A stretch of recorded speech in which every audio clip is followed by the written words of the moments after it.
Hey everyone. Today is the day after egg retrieval, so it is Sunday, October 28th, and this will be a pretty brief video because it's just a quick update and not really one that I wanted to record because I've really been struggling today. Not with the side effects of the egg retrieval. Quite honestly, it was fine. I have some very, very minimum mild cramping today, but nothing that I would even take any medication for. Nothing at all. I think honestly the biggest problem today is more of some little more bloating and gassiness, but you know, I guess you pop a few gas sacks if you need to and you call it a day, but nothing too major. And so my issues are, if you recall in the video I uploaded yesterday, after the egg retrieval, I mentioned that when I was in the recovery, they came by to tell me that they only got 6 eggs. And this process is such an emotional process, and I don't think you can prep yourself for it without doing it. People can tell you how emotional it is, but there's no way to know until you know. You have to do it. It's just one of those things. And so they told me I had 6 eggs, and I knew, and I was disappointed about it, but I was okay, maybe because I was still under the effects of the medication. And then last night, and this is kind of the problem with watching other people's videos, as I said, I'm watching, other people's videos and telling other people not to watch videos that send them into emotional tailspins, and that's exactly what I did. And I ended up watching a video of someone who was in a very similar situation as me on YouTube and got her egg retrieval probably around a week ago. And, I had no prior infertility issues. It was just unexplained infertility. That is my issue, unexplained infertility. So there's been no miscarriages, there's been no IUIs, there's been no prior IVF cycles. This was my first time, and I've documented my entire journey since starting the stimulation shots on YouTube, and even before that, I was writing in my blog.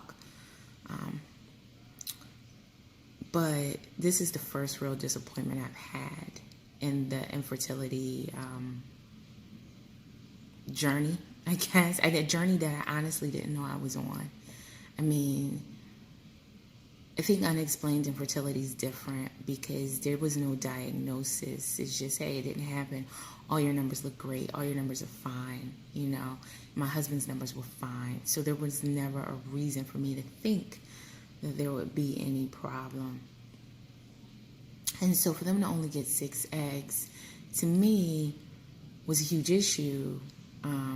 Which didn't sink into me until last night. And so this started last night, wee hours of this morning. I didn't sleep because I was pretty much bawling because I realized how low of a number that was, like 6 eggs total. I had, roughly 20 follicles. I'm healthy. As you know, I'm 35. I didn't have a low ovarian reserve. I didn't have low FSH or any of those other diagnoses. And to be honest, I couldn't even tell you what most of those diagnoses are because no one's ever discussed them with me. No doctor ever pulled me aside and said, this is what your issue is, or this is what you have going on, or there was never that. It was unexplained. That's the unexplained. And so to have so many follicles, let's just say I had 20 follicles. That was about what they could see. And so I may have had more. But if I had 20 follicles and I only get 6 eggs, does that mean 14 were empty? Like, really? 14? Like, that's crazy to me.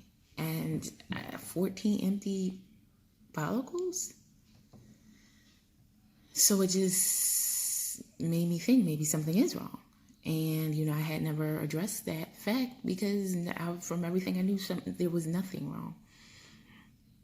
And no one still has said that anything is wrong. But I just can't understand how you can have so many follicles and end up with so few eggs.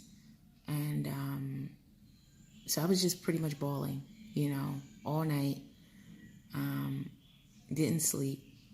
Got an hour here and there, waking up, dreaming about it. You ever been where you something's on your mind when you go to sleep, especially something emotional like this, and you're in your dreams, thinking, playing out scenarios, dreaming about the same topic, and you wake up and you're like, this is my reality. So even when I did sleep, it wasn't a restful sleep. It was short and not restful. And so, so as I said yesterday, I was waiting for the call from the nurse today. She was supposed to call between 10 a.m. and 1 p.m. and she did. She called around 11:30 today. And I was on the phone with her for about 20 minutes, and to be honest, I was getting all up in her, like I was chewing her out. I was chewing her out because at this point, I'd spent the night not sleeping, all morning, all night crying about it. And I was just at a point where I needed answers. And I didn't know how I was going to get those answers or where I was going to get those answers. But since she was the person I had, she was going to have to give me some answers. So anyway, I digress. But she said, so I had 6 eggs. That's how many they retrieved. Unfortunately, 3 of them were immature. So they were able to successfully fertilize 3 of them with ICSI. So on the embryology questionnaire that they gave me a while back in the packet of information and all the forms and consents, one of the questions was whether I wanted them to use ICSI. Again, given that I have no previous issues, I said use ICSI if you feel you need to use ICSI. Why not? I don't know. And so I left it in the hands of what I deemed to be professionals, and they used ICSI. And I'm not saying it's a problem using ICSI. I'm just saying I don't know what it means that they did use ICSI. So that's something I want to talk to my doctor about. But yeah, so that's 3. So I went from, roughly 20 follicles to only 6 eggs to 3 fertilized embryos.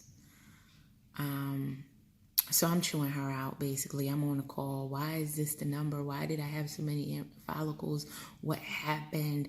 Did I trigger too early? Maybe my dosage was really low. I was only on a 125 IUs of follistim, and then they lowered that to 100. Like was the dosage too low? I only did the shots for roughly 9 days before triggering, so it was like, did we trigger too early? Like why did I have so many follicles, and why were so many empty? Why? Like I need to know. Like, what is there a problem that I don't know about? Is there something that has happened that no one's telling me? I rely on them, and I'm going to Cornell, and Cornell's a center of excellence. It's one of the top places to go to in the country for infertility. And so I want to know, I told her I came here, because I'm in New York, so why not go to one of the best places? But I came here because I thought you guys knew what you were doing. So tell me, someone needs to tell me what happened. I need to know. Is this just a thing that happens? Is this just how it is? I've watched other videos, and again, yes, I'm going back to the videos, but I've watched other videos where women have, I was watching one, the girl had like 25 follicles, and then when they did her retrieval, she had 30, and then they fertilized, 15, 17 of them. So she has, I'm like, well, how I end up with 3? What happened? Should I have taken a vitamin that I didn't take? No one talks to me about any of this stuff. So I want to know what happened. And then I just, oddly enough, am angry. So I have a strange disconnect from this 3. It's where, given the situation that I'm in, I wanted to have a baby, but I also wanted to preserve fertility. And I know that's not something that insurance is about, and that will have to be a topic for another day, assuming I can ever talk about this anymore. But, insurance is not for preserving fertility. At least not mine. It doesn't cover that. It covers infertility. So for example, egg freezing is not covered, but if you're deemed infertile and I had any leftover embryos, those would have been covered for cryopreservation. It's silly because it's a very similar process and you're going to stimulate in very similar ways, but they cover one thing and they don't cover the other. So having this unexplained infertility issue, I was able to hopefully kill two birds with one stone, right? I could, have a baby, hopefully, and any extra embryos would have been frozen for future use. And that's all legit, and that's all covered, and that's all fine. But if you just went into it saying, I just want to freeze my eggs, I'm not trying to, either you're not diagnosed with infertility or you don't have you're not trying to get pregnant, that is not covered. That is preservation, and insurance isn't into preservation. Health insurance is to fix two problems. Like, for another example, a lot of health insurance plans don't cover nutritionists, but they'll cover diabetes or high blood pressure or something else, but they won't cover you going to a nutritionist, because why help you from, stopping a problem? That's not what they're into. They're into you getting the problem and then selling you on the medications that'll cause more problems. So it's a similar concept here. And so that's a small distinction when, yes, it's very similar to do the egg freezing, and the preservation for the future is a very similar process. But that's the distinction that they make. Or at least my insurance, and I believe most insurance, if they even cover infertility, again, they cover infertility. Maybe one day insurance companies will be more enlightened to cover preservation, so you can do things like just freeze eggs, and assuming you have eggs, you can just freeze the eggs, and you don't have to worry about it. But so I was trying to kill two birds with one stone, so to speak, and I realized, am I truly infertile? Like, why did I have such a few number of eggs when I had a large number of follicles? I'm sorry. I'm just trying to deal with that. And I haven't been handling it well, to the point that I'm just like, screw it all. I'm gonna walk away. I'm gonna take my ball and go home. Like, I'm out. That's how I feel right now. And the nurse told me that I should talk to my doctor, call him tomorrow morning, to talk about the results and steps moving forward. Now, they did say that I was good to transfer, and that they had me scheduled for a transfer on Tuesday at 1:45. And I'm like, you talking about transferring embryos? I want to know what the heck happened. Is there something wrong? Like, tell me, is there something wrong? I need to know. But they scheduled me for a transfer for 1:45, and I would have been all for this like 48 hours ago. It's crazy how, not even 48 hours ago, like 30 something hours ago. I don't know. It's crazy how much emotionally I have, the changes and the dips I've gone through. Because when I was sitting in the waiting room waiting for the egg retrieval, of course, that was my next step. I'd get my 20 eggs, I'd get however many of them fertilized, and I'm thinking I at least have 10 for the freezer, at least. And yeah, I thought that would be the next step, to just transfer. But I'm so emotionally out of it, and I don't even know if it's good for me to try to do a transfer right now. I don't know. And I need to know answers. Like, all I want to know is what happened. I'm so disappointed and to some extent distraught by it. What happened? Why? Is there something wrong? I'd rather know that. Because I am 35 and I'd like to have more than one child. I didn't expect to stop at one. So is there something that needs to be done? Or are we going to wait and say, oh, yeah, now we found a problem? Like, so anyway, in case I decide to do a transfer on Tuesday, I'm supposed to start the progesterone shot tonight. 1 milliliter of the progesterone and oil, which supposedly prepares your uterine lining for the transfer. I'm not interested. My husband's sneezing. I'm not interested. I'm not interested in any more shots. I'm not interested in false hopes. I'm not interested in numbers. I can't believe, like, I have completely lost trust in the medical team. And it's funny because I know nobody who's really going through this. I have no one to really bounce things off with. So I went in there probably naively, but I trusted them. Why not? I have no reason not to. And now I'm thinking, well, you guys told me, you like, oh, you had so many follicles every appointment. And it wasn't the same doctor. So it wasn't like one doctor who made a mistake. I mean, this was every time, because I went from going every other day to every day. And every day I was going, I was getting a sonogram. And every sonogram, they're like, oh, you have at least, 15 to 20, probably more. Then the next one I got last Sunday, I did a sonogram where I heard 15 and 20. I didn't go on Monday. I went on Tuesday. On Tuesday, I was told I had like 8 or 9 on one side, 10, 11 on the other side, something like that. But anyway, it still came to around 20, give or take. And even with that, I was told that there was probably more that they just couldn't see. So how are so many empty? And is that normal? I don't know. So I don't know what I'm going to do right now. I mean, I've decided to do the shot tonight, even though I'm not sure if I'm going to do the transfer. Maybe I'll just freeze them. I don't know. I don't know what I'm doing. I'm not in a good place. So I may not be making rational decisions. I may be making rational decisions. I don't know.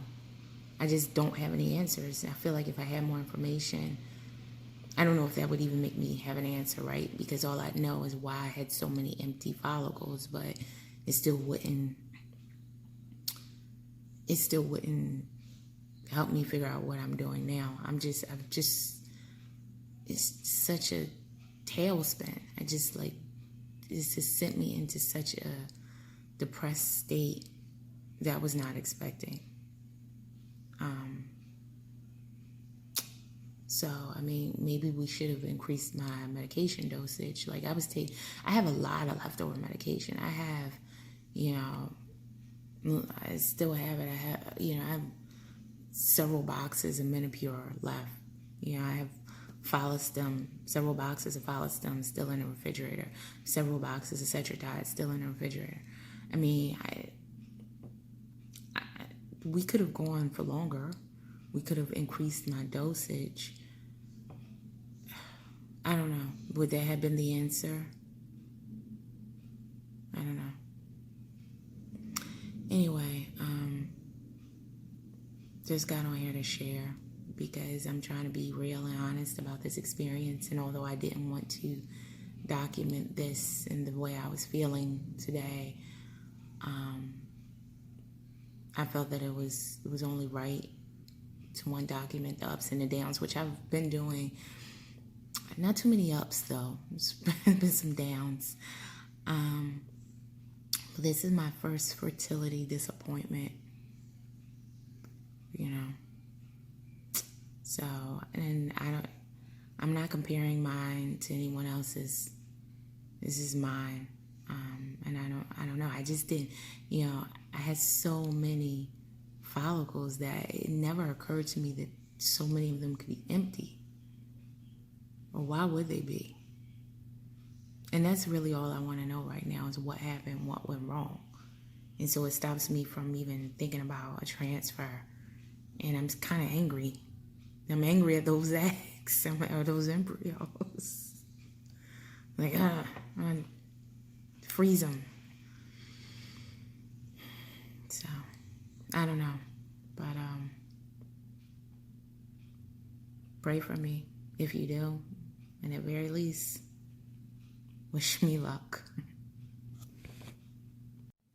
And I just wanted to add, I'm not saying that there's anything wrong with only having 6 eggs or 3 embryos fertilized. You know, every woman's experience is different, but I had a lot of follicles, so my expectations were somewhere that maybe other women's expectations aren't. If I went in knowing that I only had 7 or 8 follicles, I would probably think that those were better numbers, I guess. But given that I was told I had so many follicles, those numbers are quite disappointing to me. So if you watch the video and you think, oh, those are good numbers, you know, that doesn't change the fact that I don't, you know. Like I said, my expectations were at a different place. And I do, you know, it's biology, whatever. But I am a little annoyed at the doctor's office for not managing my expectations better, because there was no way that I would think so many follicles would result in such a few number of eggs and then embryos. So,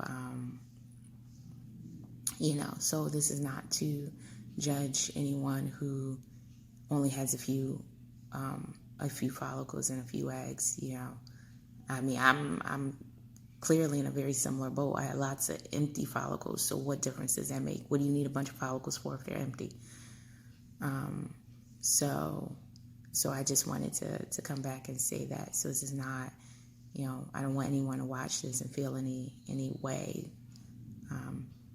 It's just a different experience.